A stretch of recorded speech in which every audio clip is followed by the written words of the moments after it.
Muito bem, pessoal, estamos de volta com a nossa aula para o concurso da Câmara Municipal de Santa Bárbara do Oeste. Eu sou o professor Silas Ventura, sou advogado e leciono neste canal sobre legislação específica para concursos. E neste momento nós iremos dar continuidade ao estudo da Lei Orgânica do Município. Na última aula nós iniciamos com o artigo 1º, até o artigo 4º, tratando ali sobre a natureza jurídica do município. E hoje nós iremos dar continuidade com o artigo 5º, tratando sobre a competência do município. O artigo 5º ele vai tratar sobre a competência privativa do município. Nós explicamos na aula passada que existem basicamente 3 tipos de competências que são trazidas aqui pela lei orgânica de Santa Bárbara do Oeste. Então, temos a competência privativa, a competência comum e a competência complementar, tá certo? Então, o artigo 5º diz o seguinte: o município tem como competência privativa legislar sobre assuntos de interesse local, cabendo-lhe, entre outras, as seguintes atribuições. Então, em primeiro lugar, nós vemos aqui no caput, que é o enunciado principal deste artigo 5º, que é legislar sobre assuntos de interesse local. Então, este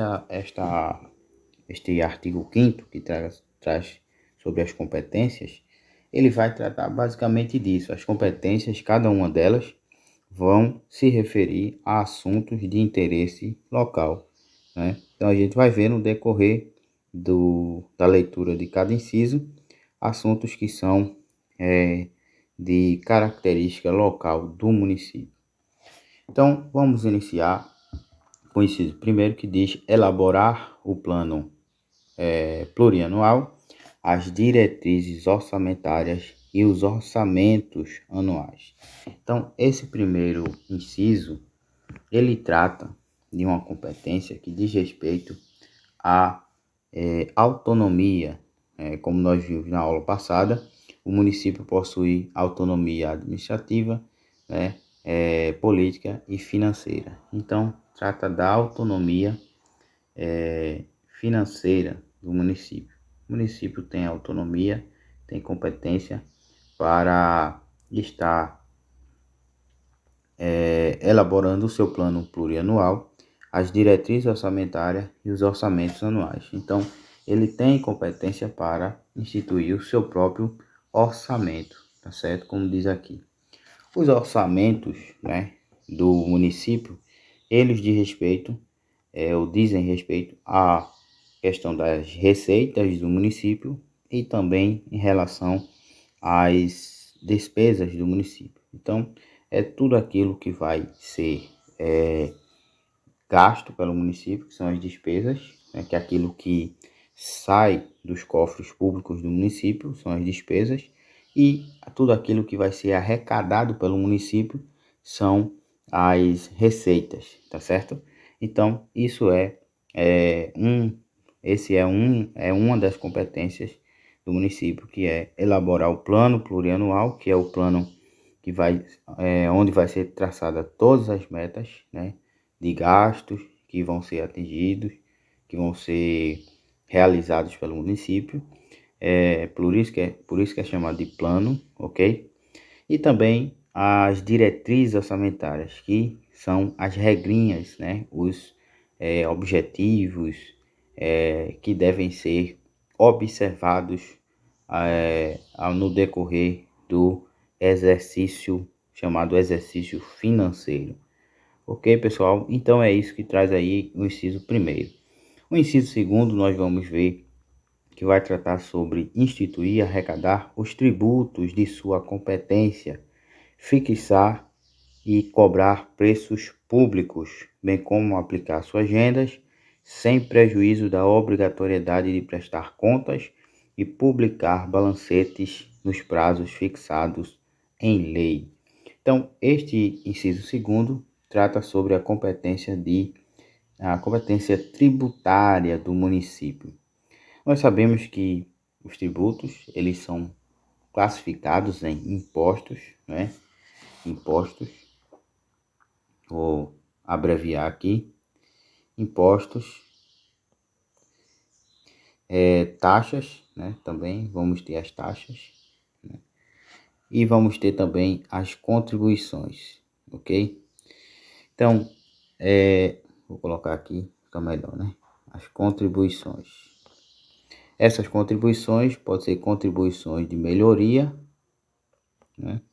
E contribuições sociais. Então, é basicamente esses tipos de tributos que temos. Existem os tributos de caráter federal, né? Os tributos de caráter estadual e os tributos de caráter municipal, que são aqueles tributos que são relacionados somente ao município. Esses tributos, né?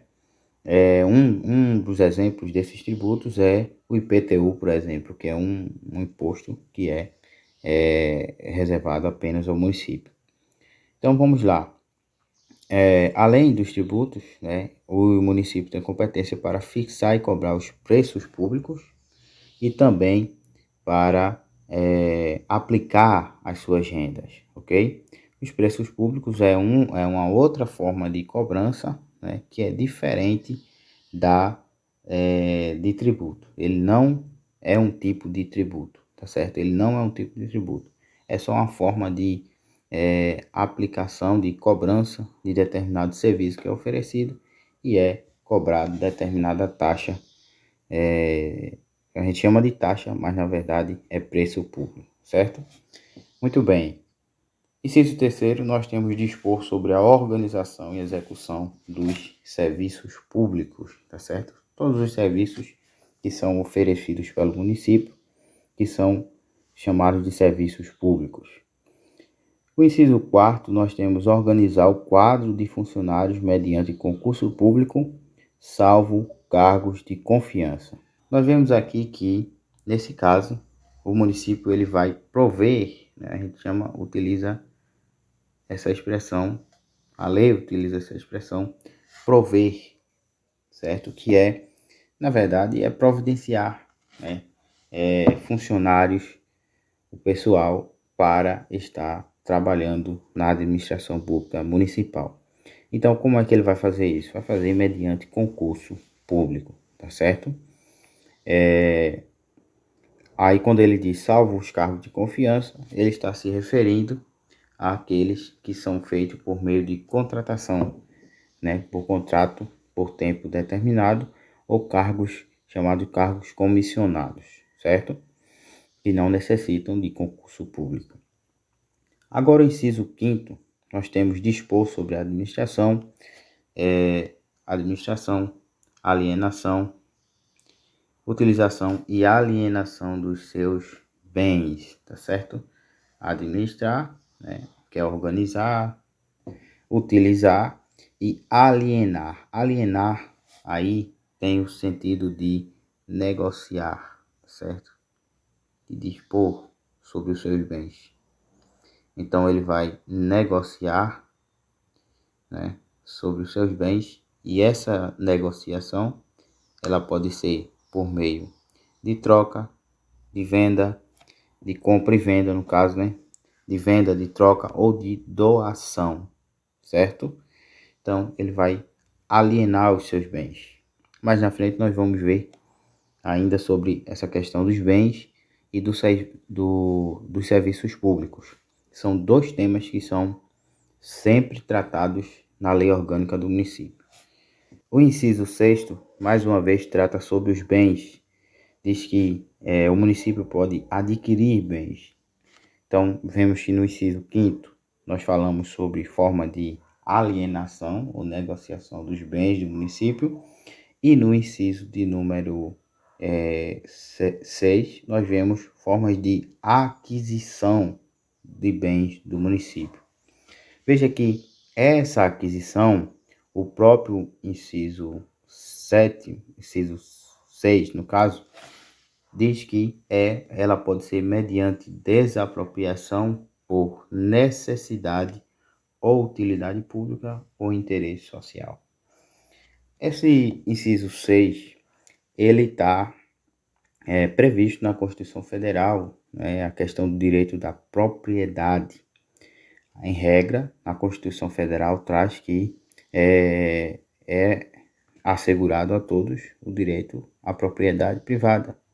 No entanto, existem, né, algumas exceções ao direito da propriedade, sendo uma dessas exceções o fato da administração pública, seja ela federal, estadual ou municipal, poder intervir na propriedade privada. Então, nesse caso, essa intervenção na propriedade, uma das formas de intervenção vai ser mediante desapropriação, que é quando a administração pública adquire determinado bem mediante desapropriação, tá certo? Então, forma de aquisição, desapropriação. Essa desapropriação, ela vai ser quando se justificar necessidade ou utilidade pública ou por interesse social. Então, qualquer interesse, qualquer fato que justifique um interesse público, interesse social do município naquela propriedade. Agora, é claro, como a Constituição diz, no artigo 5º, inciso 30 a 33, salvo engano, nos diz que a propriedade, a desapropriação vai ser mediante prévia e justa indenização. Então, ele vai adquirir aquele bem, mas antes de adquirir, vai indenizar ao morador do proprietário do bem e vai desapropriá-lo, tá certo? Quando acontece de não ser desapropriação, mas apenas utilização, nós vemos que após a utilização também é paga uma indenização ao proprietário, que é chamada de indenização ulterior, que é após a utilização do bem, tá certo? Muito bem, então é isso que nós vemos aqui nesse inciso 6º. No inciso 7º, nós vemos organizar e prestar, deixa eu tirar aqui para a gente ver melhor, organizar e prestar os serviços públicos de forma centralizada ou descentralizada. Aí, sendo neste caso, ele vai explicar aqui a forma descentralizada. Então, veja que eu acho interessante é que esta lei, né, a lei orgânica do município de Santa Bárbara do Oeste, ela é mais detalhada, né, em alguns sentidos. Então, quando ela trata sobre os serviços públicos, a prestação de serviços públicos pelo município, ela traz aqui, né, que ele pode ser realizado de forma centralizada, como vemos aqui, né, ou descentralizada. Então, centralizada ou descentralizada. O que quer dizer isso? Centralizada é que vai centralizar num único órgão, né, todas as atribuições, todas as atividades, todas as tarefas que devem ser feitas, vai ser centralizada só pelo município, só no município. Isso significa que só o município vai realizar as tarefas, os serviços públicos, vários, que são muitos os serviços públicos que são realizados dentro de um município. Então, nesse caso, quando o serviço é centralizado, significa que ele vai ser realizado, todos os serviços que existem, todas as demandas vai ser realizados somente pelo município. Agora, descentralizar é justamente distribuir, dividir as tarefas para que outros órgãos possam realizar aquele determinado serviço. Isso facilita porque aumenta a eficiência dos serviços, certo? Diminui o desperdício, o prejuízo, diminui a ineficiência do município, tá certo? Então, a descentralização é importantíssima. Agora, é claro que tem serviços que eles podem ser realizados diretamente pelo município. Da mesma forma, tem outros serviços que necessitam que sejam distribuídos para outros órgãos. Então, quando for por meio da descentralização, como nós estamos vendo aqui, aí a lei ela já traz aqui, ó, a letra A e a letra B, que essa forma de descentralização, esse serviço descentralizado, ele pode ser por meio de outorga e por meio de delegação, tá certo?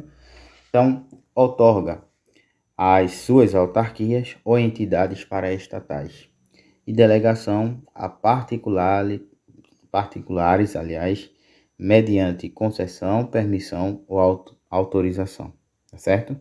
Então, qual é a diferença, professor, entre outorga e delegação?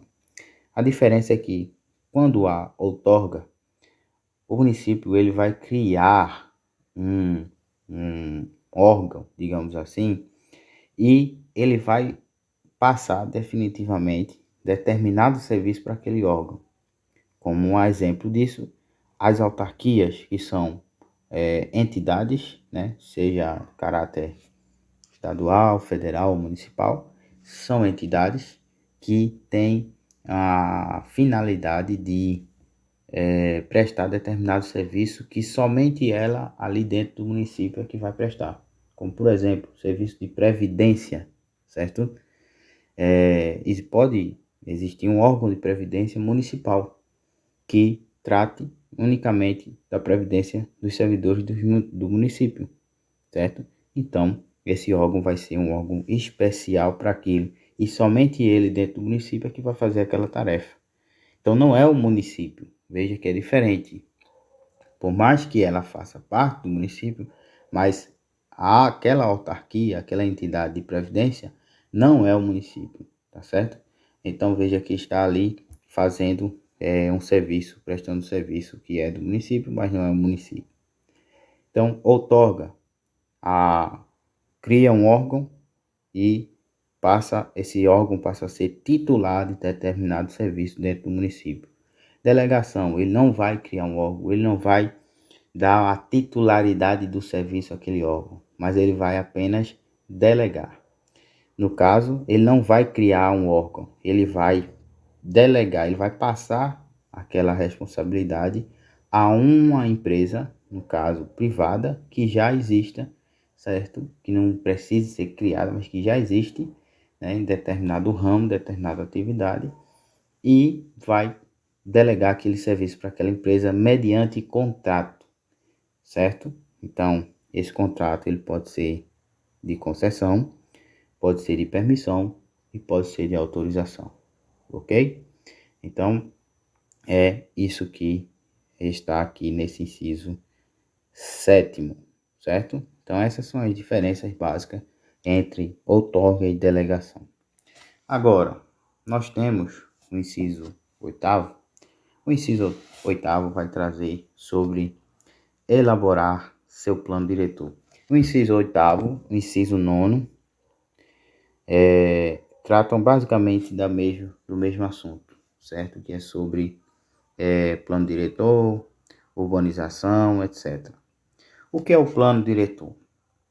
O plano diretor é o plano do município que vai tratar sobre regras básicas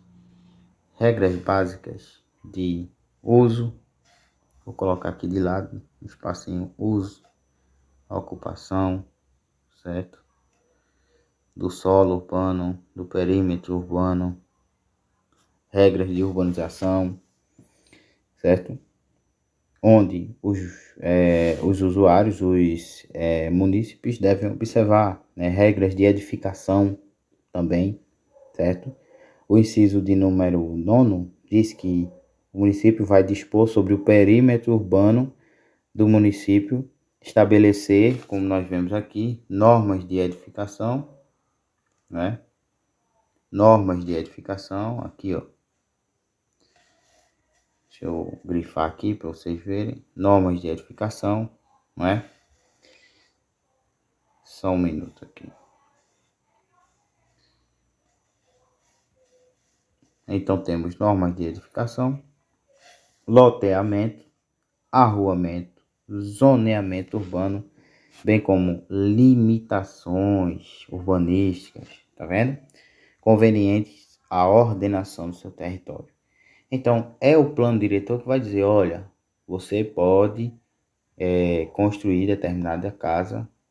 Você pode construir sua casa em determinado lugar, ou você não pode construir a sua casa em determinado lugar devido ao risco, né, que aquele solo, aquele lugar oferece à vida do morador, né, ou o próprio morador, em construir determinada casa naquele lugar, vai oferecer um risco àquele solo. Então, é o plano diretor que vai traçar as metas em relação a isso, certo?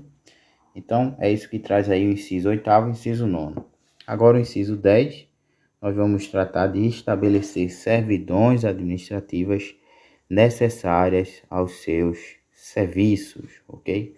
Então, estabelecer servidões administrativas. A servidão administrativa vai ser para o município utilizar, né, diferentemente da desapropriação, ele vai utilizar apenas parte, né, daquela propriedade para alguma utilidade que seja necessária do município, né, ou do estado ou da União.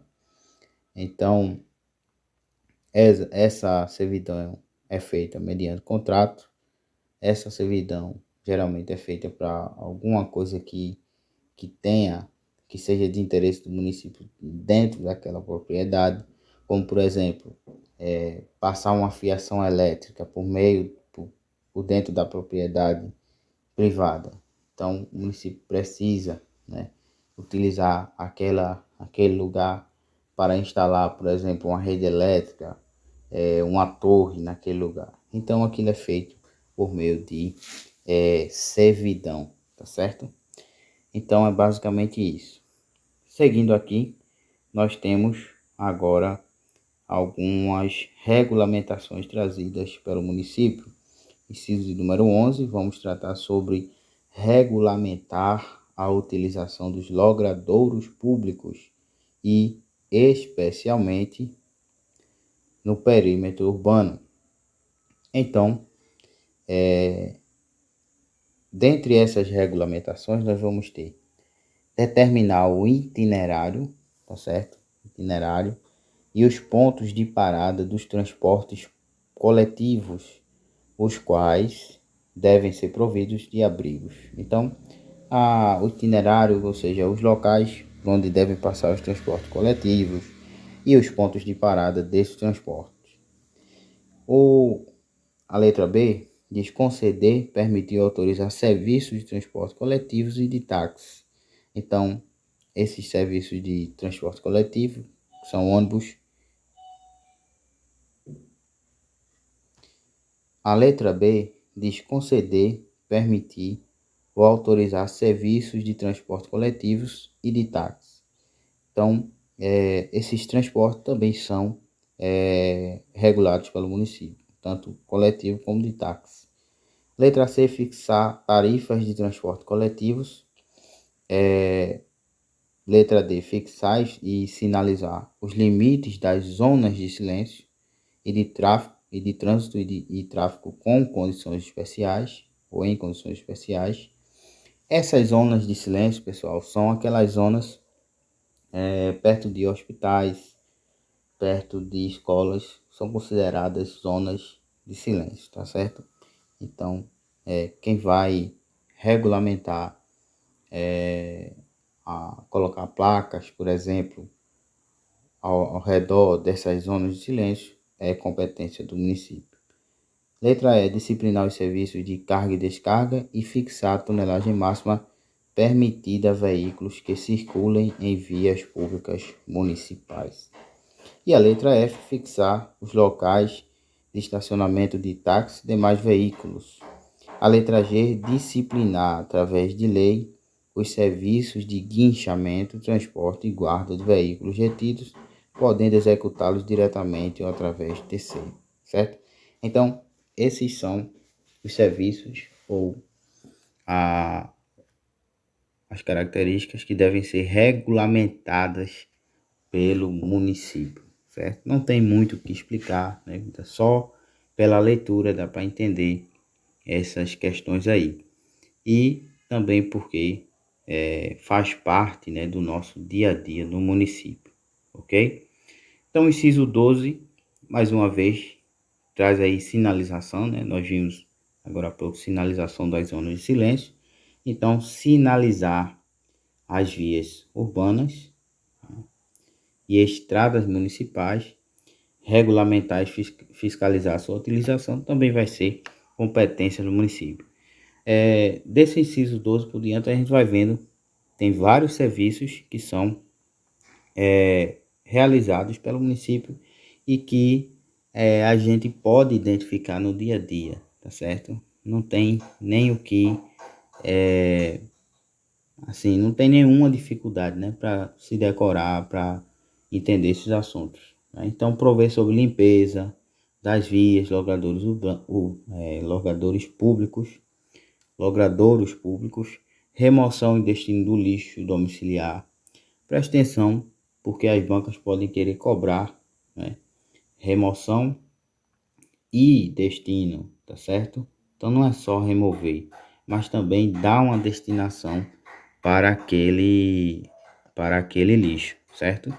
Seja ele domiciliar, hospitalar, industrial e de outros resíduos de qualquer natureza, tá certo, gente? Então, observe que não é somente lixo domiciliar das casas que às vezes passam os caminhões, né, fazendo a coleta, mas são vários tipos de lixo, também é competência do município. Veja que ele diz aqui, outros resíduos de qualquer natureza.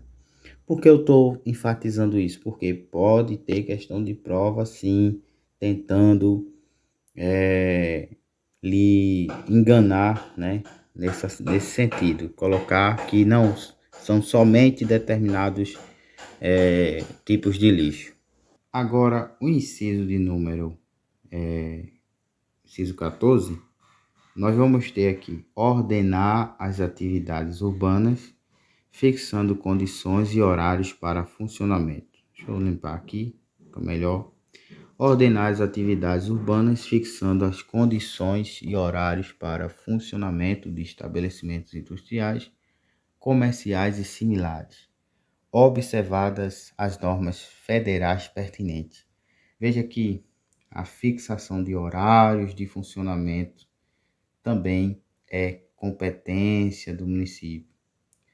Funcionamento de estabelecimentos industriais, tá certo? Então, quem é que diz o horário de funcionamento de determinado estabelecimento comercial ou industrial? É o município, ok? Mas é importante vocês observarem que quando se trata de estabelecimento bancário, tá certo? Existe uma súmula que me foge a memória do momento. Eu acho que é a súmula 319 do STJ, que diz que, a súmula 19, aliás, do STJ, que diz que quando se tratar de estabelecimento bancário, a fixação de horário de funcionamento é da União e não do município, tá certo? Então preste atenção para vocês não errarem caso a prova de vocês caia alguma jurisprudência. Caso seja nível médio, nível fundamental, não tem necessidade de estar observando essa jurisprudência. Muito bem, inciso número 15, nós vamos ver aí prestar, né, assistência nas emergências médico-hospitalares e pronto-socorro, seus próprios serviços mediante convênio com a Santa Casa de Misericórdia ou instituições congêneres, assumindo esses serviços em caso de greves ou paralisações, certo? Então, mais um serviço oferecido pelo município. Inciso 16, dispor sobre o serviço funerário, né, e cemitérios, encarregando-se da administração daqueles que forem públicos e fiscalizando os pertencentes a entidades privadas. Então, veja, quando se trata de serviço funerário, cemitério, o município pode oferecer esse serviço, mas a iniciativa privada também pode oferecer esse serviço. não há vedação na Constituição Federal acerca de oferecimento desse serviço por parte da iniciativa privada. Todavia, cabe ao município, quando houver a prestação de serviço privado de funerário, né, cabe ao município fiscalizar essa prestação de serviço, certo? Muito bem. Inciso número 17, vamos ter regulamentar, autorizar e fiscalizar a fixação de cartazes e anúncios, bem como a utilização de quaisquer outros meios de publicidade e propaganda nos locais sujeitos ao poder de polícia municipal.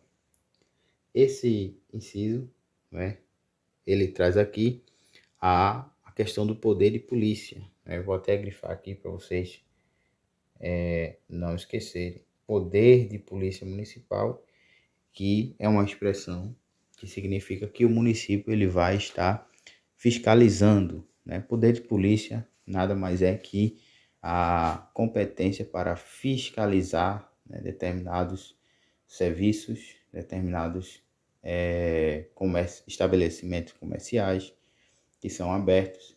Então, o município ele pode restringir determinado direito que esteja violando os direitos dos cidadãos, né, que esteja sofrendo determinado abuso. Então, o município pode ir lá e pode fiscalizar, pode aplicar multas, pode fechar determinado estabelecimento, pode apreender os bens, tá certo?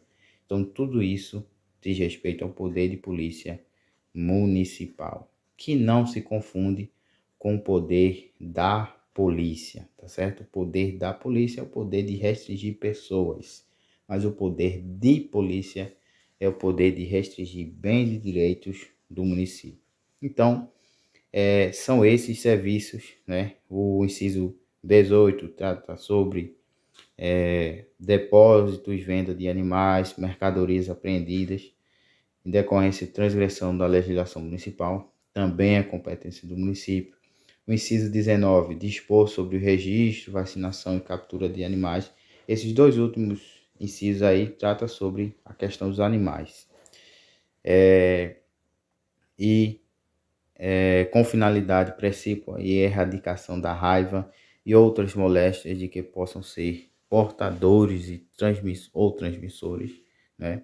E o inciso 20, estabelecer e impor penalidades por infração de suas leis e regulamentos, certo, gente? Então, são esses os incisos, né, que tratam aqui sobre as competências privativas do município. Então, o parágrafo 1º e 2º eu vou deixar para a próxima aula e a gente continua com o estudo da lei orgânica do município, tá certo? Então, aguardo vocês na próxima aula. Até lá!